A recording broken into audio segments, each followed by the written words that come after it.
Welcome to another episode of Wellness Chronicles. This is a platform that I hope that is supportive and motivating for you to actually get you evidence-based information so that way I'm helping you manage your diabetes, reverse that insulin resistance, and eventually reverse those diabetes symptoms. My name is Pooja Patel. I'm a diabetes educator and registered nurse from Toronto, Canada. So this episode is near and dear to me because I'm going to be talking about A1C, which is your 3-month average of your blood glucose. Now, the reason why it is so near and dear to me is because when I tell people that I'm a diabetes educator, they will respond with, oh, I had a family member who has diabetes, or I was diagnosed with pre-diabetes. And when I ask what their A1C level is, people look at me like I'm talking in a foreign language. So it bugs me that people don't know that they're going for these diagnostic tests, but what they really mean, or even why they got the diagnosis that they did. So actually, I had a patient who enrolled in my 12-week program and she was diagnosed with pre-diabetes. And what bugged me about this situation is when I asked her what her A1C was, she had no idea. She said, what does that mean? Where did that come from? Where can she get that information from? And so I told her that her doctor would have that information and her physician would have diagnosed her with pre-diabetes based on that particular number. So I asked her what her number is and she had no idea. So she went and she looked back at her lab work. Now her A1C was 6.3 at that time, which is within the parameters that Diabetes Canada does suggest that it is diagnosable with pre-diabetes. So what bugged me here was, instead of telling her and encouraging her to change her lifestyle and giving her the tools and resources to manage that within the 3 months, he actually ended up telling her that she would have to go on medication. So there was no encouragement, there was no motivation, there was nothing to suggest that, you know what, you can do this, you can change your lifestyle and you don't have to make medication a crutch. I've seen many patients in the past who have been told the exact same thing. And because people don't have that information or understand what that information means, what their diagnosis means, what their tests mean, they tend to just go with whatever the doctor says. So this is why I love Wellness Chronicles, because I love to share that evidence-based information that helps people become more literate about their own health, about how they can manage their health without making medication a crutch. So what is A1C? Basically then, A1C is your 3-month average blood glucose. It's also called glycated hemoglobin. And basically what that means is there's sugar floating around in your body. And what the sugar will do is the sugar will actually latch onto the hemoglobin. The more blood sugar that latches onto the hemoglobin becomes more glycated, which is why it's called glycated hemoglobin. And the more glycation that there is, the higher the A1C number is.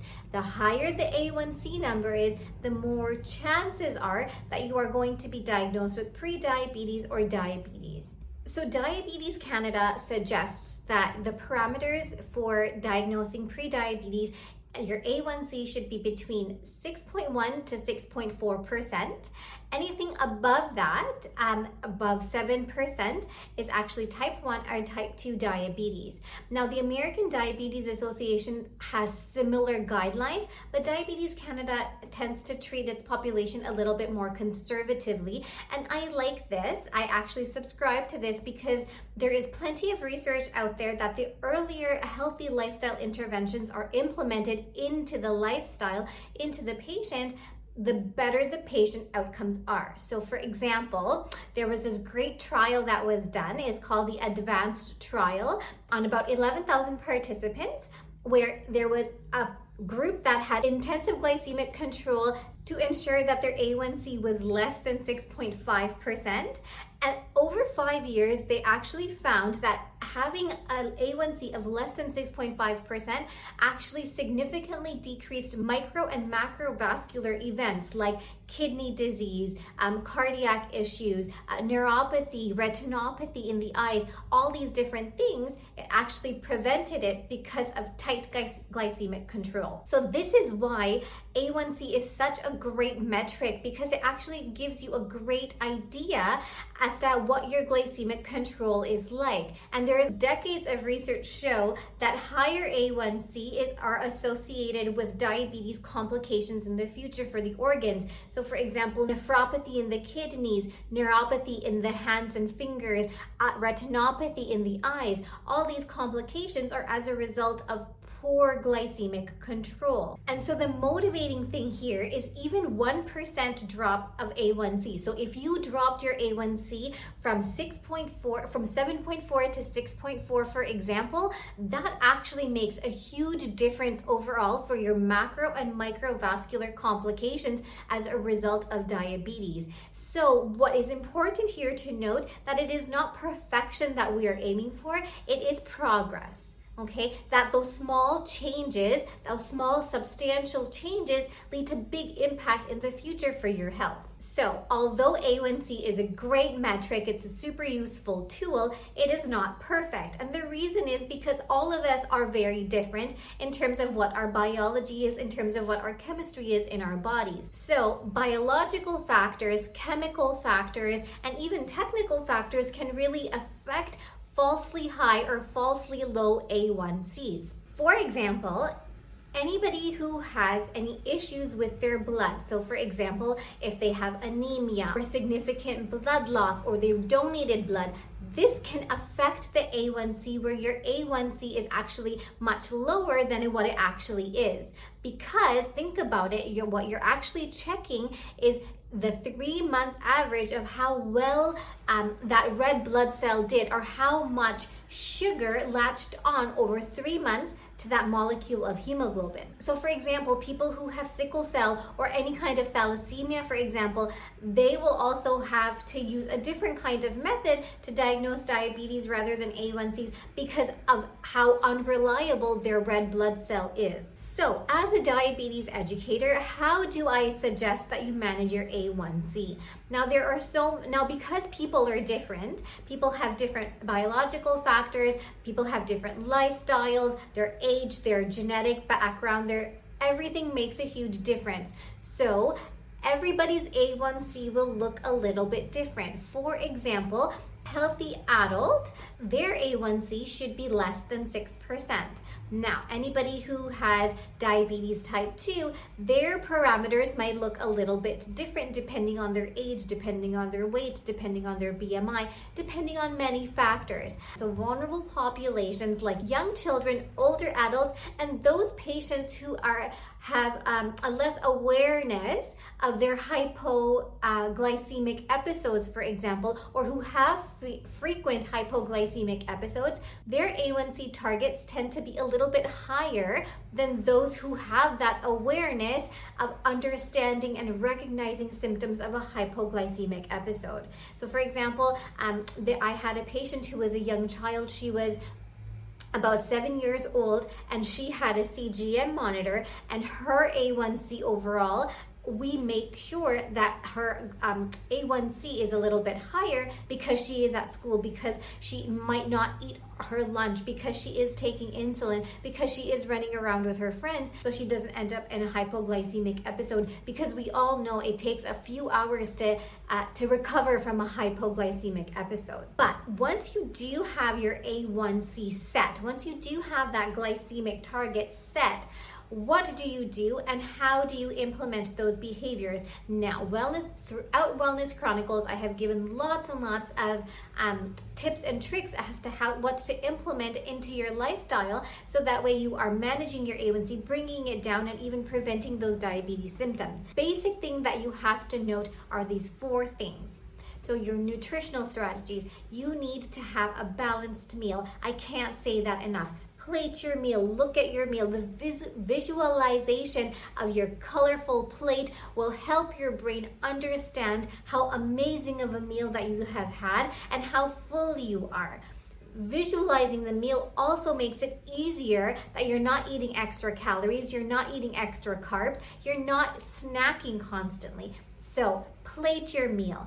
Always remember, the biggest portion is your vegetables, your protein, and your carbohydrates. Of course, prioritize fiber and prioritize protein because these are foods that have lower GI values and they're not going to cause those glucose spikes. The other thing that is important to manage your A1C is manage your stress and manage your sleep. So, cortisol levels actually increase your blood glucose and cause glucose spikes, which are completely unwanted and unnecessary. So one great tip that I always give my patients is in the first thing in the morning when you wake up, don't reach for that cup of coffee on an empty stomach.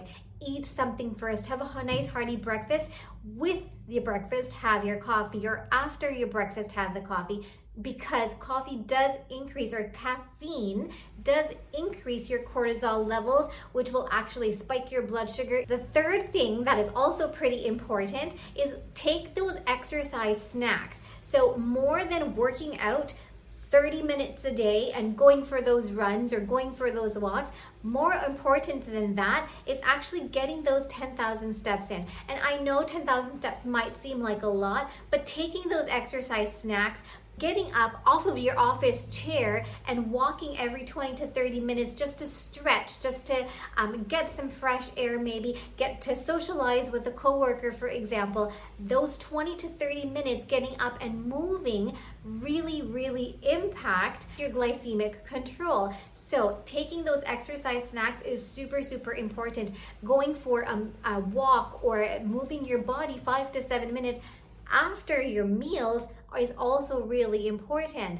Getting 150 minutes of mild to moderate physical activity a day is also really important. So make sure to try and be as physically active as possible to bring down that A1C, to get your glycemia into control. And last but not least, make sure that you are using the appropriate tools to manage your blood sugar. So if you're going to check your blood sugar with a glucometer, make sure you're checking it at the right times of day. Make sure you're using those numbers to create actionable plans so that way you're not getting those glucose spikes and you're managing your A1C in the best way possible because of the evidence that you have, because of the numbers you have. So whether you use a glucometer or whether you use a CGM, doesn't matter. Use the numbers, use the evidence, use those metrics to work for you instead of against you. You might not have to do it forever.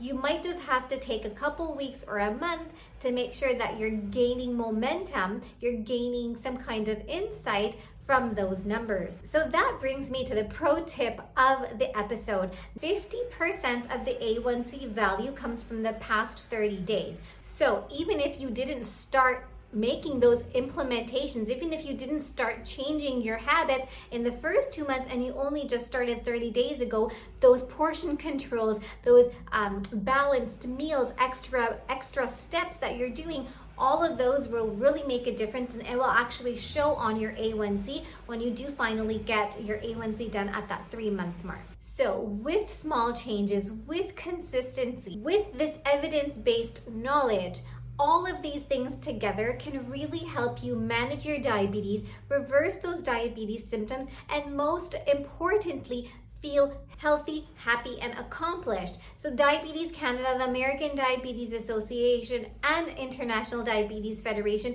they all sort of agree that lifestyle change is the first line approach to managing diabetes, to preventing diabetes, and even reversing diabetes. So if you've learned anything from this episode, if you've taken away even one thing from this episode, please do 3 things for me. You're going to like the episode. You're going to subscribe to Wellness Chronicles because there's plenty of good evidence-based information that I bring to you through this podcast. And the third thing is share it with your family and friends who you believe can benefit from this information, can benefit from this evidence-based research, so that way they can prevent diabetes, manage their diabetes, or even reverse their diabetes symptoms. So thank you for listening to this episode all the way to the end. I appreciate it. Until next time, please stay happy, stay healthy, stay kind.